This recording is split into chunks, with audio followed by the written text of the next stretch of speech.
For today's video po, turuan ko po kayo kung paano po mag-assemble ng half glass with 2 drawers mo mga ka-works. So, simulan na po natin i-open ang ating 2 doors na with, ayan po, simulan na po natin i-open at ialisin yung mga parts at lipat natin sa kabila pong table. So isa-isahin po natin. Kaya po na nakikita ninyo, yan po ang lahat po ng kanyang parts sa half glass with 2 drawers po na swing glass yan mga ka-works. So, yan na po, lipat lang po natin sa kabilang, yan na po yung wall niya po, pati yan ang kanyang wall din, lipat sa kabila. So yan, alisin muna natin yung mga styro sheet sa kabila. Yan po, tabi muna natin lahat.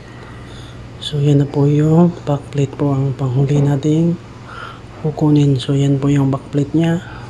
Yan. So ngayon po, sisimulan na po natin i-assemble ang ating half glass with 2 doors.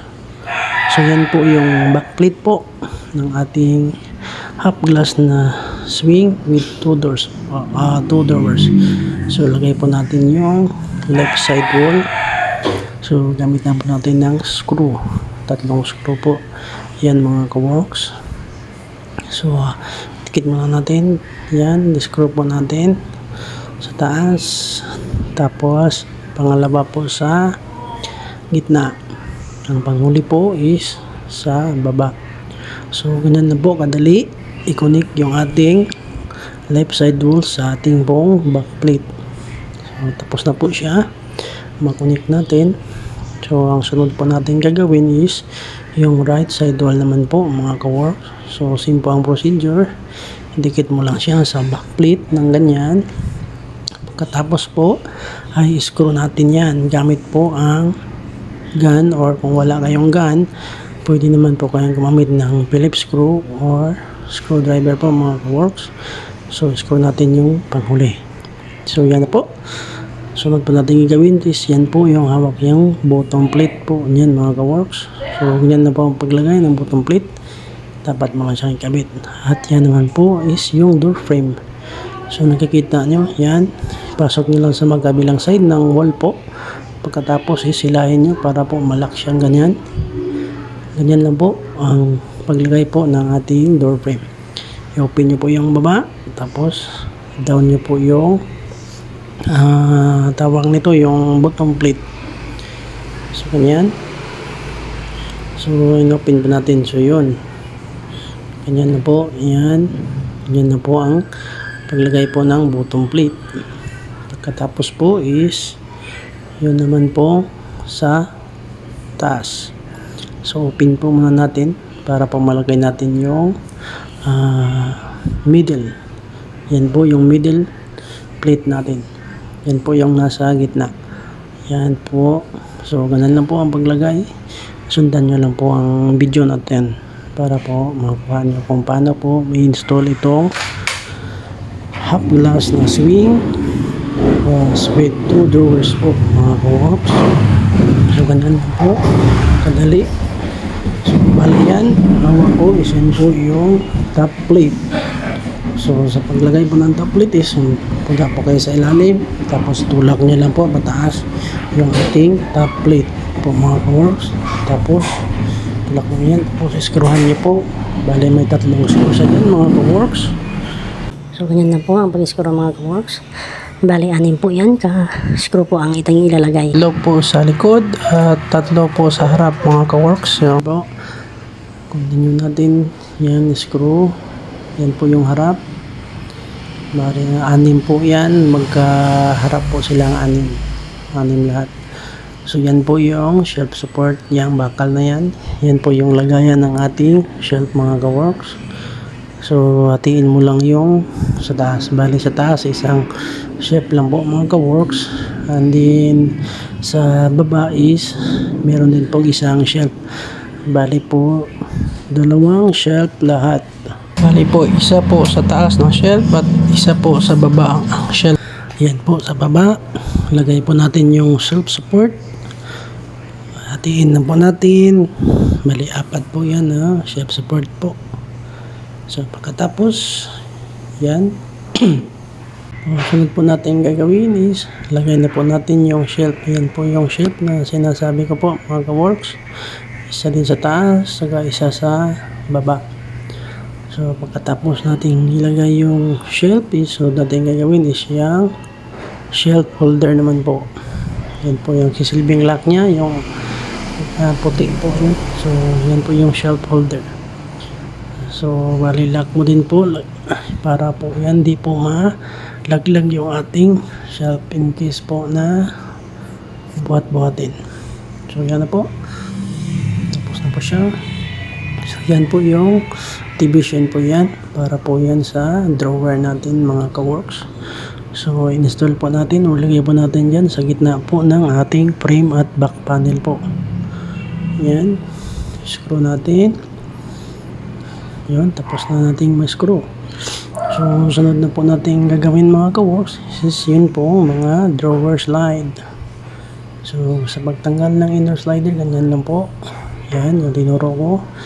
Yan lang po kadali ang pagtanggal po ng ating inner slider sa drawer slide. So pagkatapos ilagay mo lang po, ikabit mo dyan sa may division po ng ating drawer or yan sa mga wall po sa right. So yan, lagay mo natin sa gitna. Tapos dyan sa left side wall naman isa. Yan. Meron naman din siyang guide kung paano siya ilagay. Tapos dyan naman po sa right side wall. So yan, close muna natin. Yan po, napakaganda po ng ating 2 doors na half glass na swing. So ito naman po sa paggawa po ng drawer, sa pag-assemble is ganito po ang gagawin nilang po mga ka-works. So mga nakikita nyo, yan yung drawer box or drawer po ng ating 2 doors na swing glass. So ganyan, tupiin nyo lang po. Yan ang kikita po. Yan. Ganyan na po kalit yung ating 2 drawers. Yan. Yan. Yan po yung face drawer niya or front panel po. Yan, pasama natin.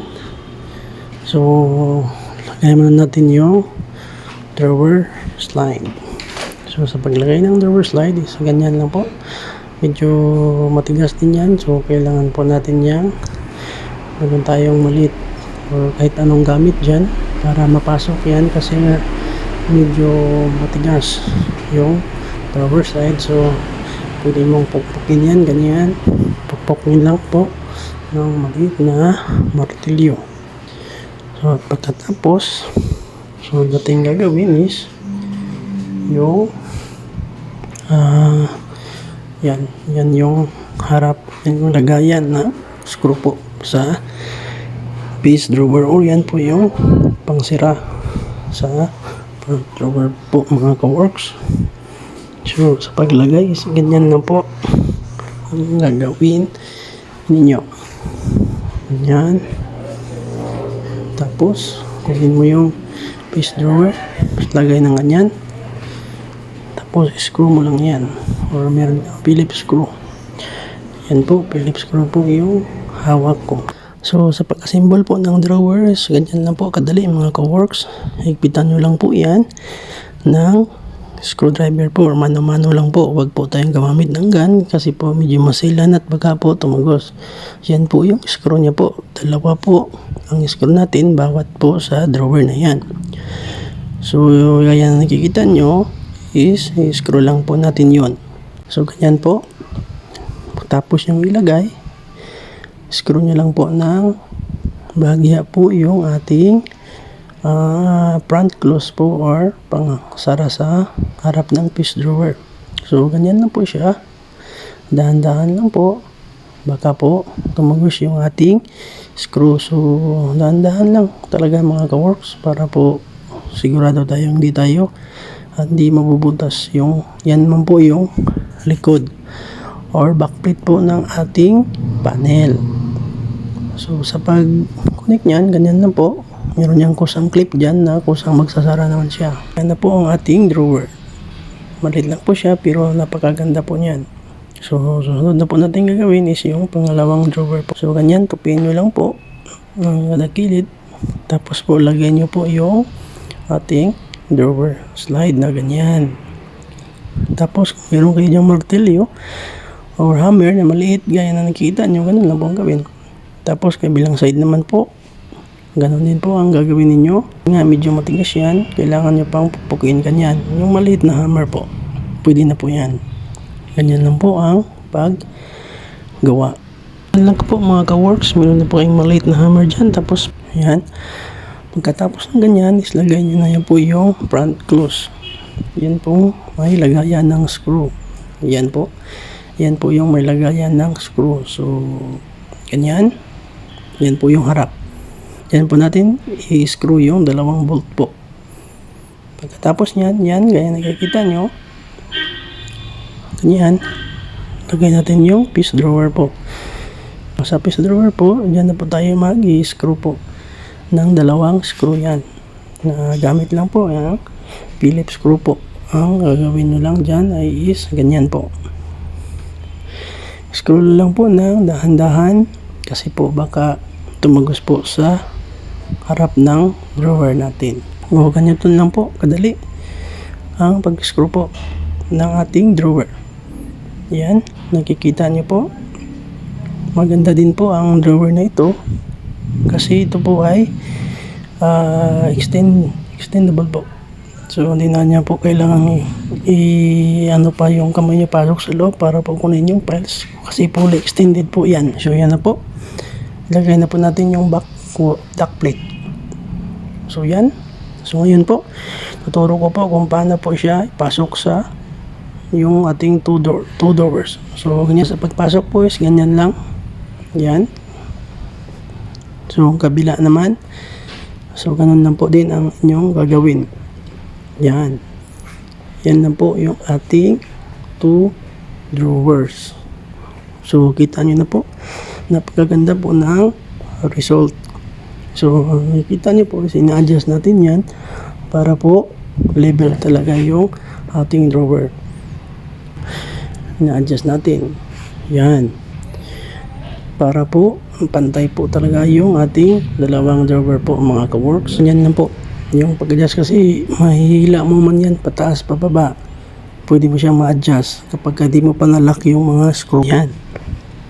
So ganun lang po yung gagawin nyo para i-adjust yan. Pwede nyo pong hilahin pataas at pwede nyo pong hila pababa. Gaya po na nakikita nyo, yan po ang ginagawa ko para po mapantay yung ating dalawang drawer. Yan. Yan na po. So yan na po mga ka-works. Tapos na ba ating adjust ang ating two drawers po. Yan na po kaganda ang ating, ito na po ang finished product. Yan po yung finished product natin na naka-open po yung lahat po ng half glass, pati yung dalawang drawer at saka yung sa baba pa po na cabinet.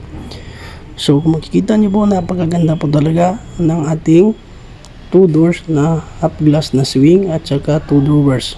Yan naman po nakasira siya. Ganda po ng powder coated at saka import po na cabinet at sobra pong kinis mga ka-works. Paki-subscribe na rin po kayo ka-works at like at saka marami pa tayong video dyan na pwede nyo pong makita. Salamat mga ka-works.